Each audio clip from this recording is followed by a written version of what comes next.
KTT G20 Indonesia resmi ditutup kemarin. Dalam penutupan KTT G20 di Bali ada momen yang menarik, saudara, yakni pelukan Menteri Keuangan Sri Mulyani dan Menteri Luar Negeri Retno Marsudi.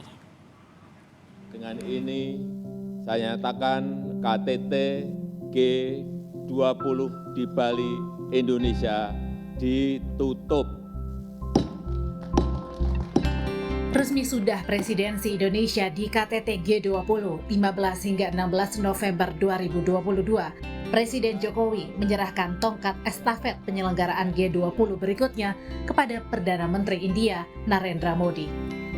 Di tengah momen penutupan, terlihat pelukan Menteri Keuangan Sri Mulyani dan Menteri Luar Negeri Retno Marsudi. Dua menteri perempuan yang selalu mendampingi Presiden Jokowi dalam gelaran KTT G20.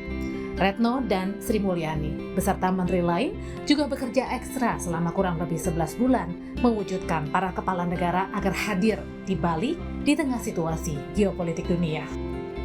Terus kita jalankan, kita jalin dengan semua, satu persatu, dan dalam semua tingkatan.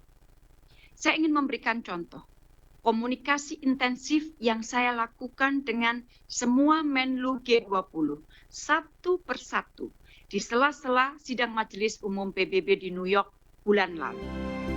KTT G20 menghasilkan deklarasi yang dituangkan dalam 52 paragraf, di antaranya komitmen kerjasama menghadapi tantangan global yang serius, penyelesaian konflik secara damai, dan masalah keamanan yang punya konsekuensi signifikan bagi ekonomi global. Tim Liputan, Kompas TV.